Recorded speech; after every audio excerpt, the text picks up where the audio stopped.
जय श्री राम चैनल के दर्शकों को मेरा बार बार नमन। मित्रों, मैं आशा कर रहा हूं आप लोग मुझे देख रहे हैं, लाइक कर रहे हैं और सब्सक्राइब कर रहे हैं और मेरी वाणी को जन जन तक पहुंचा रहे हैं। कल की गाथा थी कि दोनों वन देवियां उस भूमंडल में पहुंच गई हैं। उस समय जय शर्मा आदि यानी जो वशिष्ठ ब्राह्मण थे, उनके बच्चे का नाम जय शर्मा, उन्होंने हाथ जोड़ करके कहा, वन देवियों आप दोनों की जय हो। निश्चय है आप हमारे दुखों का नाश करने के लिए आई हैं, क्योंकि प्रायः दूसरों का संकट से उद्धार करने का सत्पुरुषों का ही अपना कार्य होता है।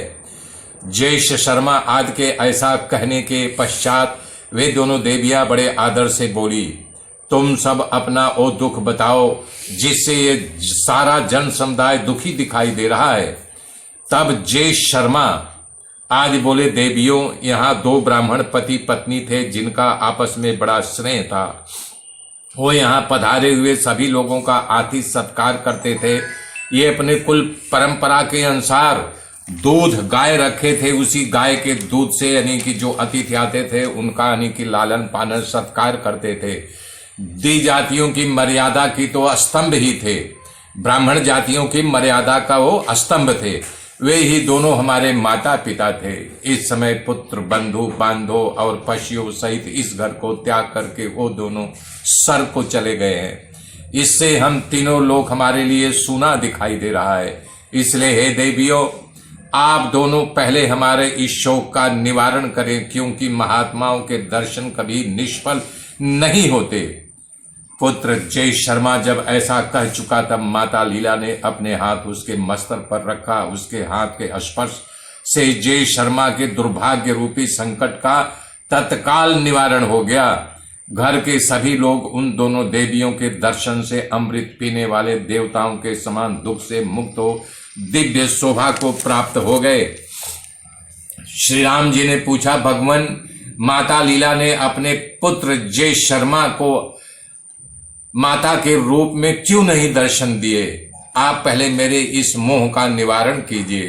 तब श्री वशिष्ठ जी कहते हैं, रघुनंदन, मनुष्य जैसी भावना करता है उसके अनुसार इस पदार्थों का अभ्यास जनित स्वरूप दिखाई देता है। किसी भी पदार्थ का वास्तव में कोई एक रूप नहीं है। लीला ने तो यथार्थ ज्ञान प्राप्त कर लिया था कि पृथ्वी आदि भूतों का अस्तित्व कदापि नहीं है।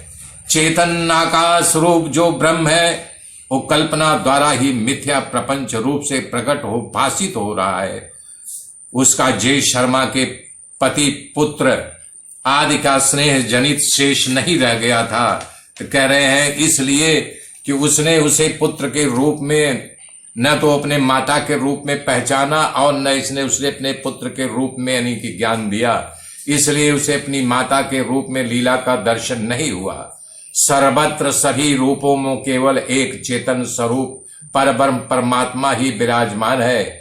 जिसे जैसा बोध प्राप्त हो गया उस मुनि के लिए कौन किस प्रकार कब और किस निमित्त से मित्र एवं कलत्र हो सकते हैं। दृश्य प्रपंच तो सृष्टि के आज से ही उत्पन्न नहीं हुआ है। जो कुछ प्रतीत हो रहा है वो अजन्मा ब्रह्म ही है।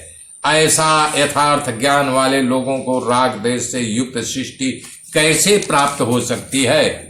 तब श्री वशिष्ठ जी कहते हैं, रघुनंदन, उस पर्वत के तट प्रांत में बसे हुए ग्राम के भीतर उस ब्राह्मण के गृह रूपी आकाश में खड़ी हुई दोनों स्त्रियां सहसा अदृश्य हो गई। उस घर के लोगों ने समझा कि दोनों वन देवियों ने हम पर बड़ी भारी कृपा की है, अतः उनका सारा दुख मिट गया है और वो अपने अपने काम धंधे में लग गए। उसके बाद उस मंडपा आकाश जो दूसरे दृष्टि से तिरोहित हुई लीला मुस्कुराते हुए खड़ी भी थी। मेरे मित्रों, आगे की गाथा कल जोड़ूंगा। तब तक के लिए जय श्री राम, जय श्री राम, जय श्री राम।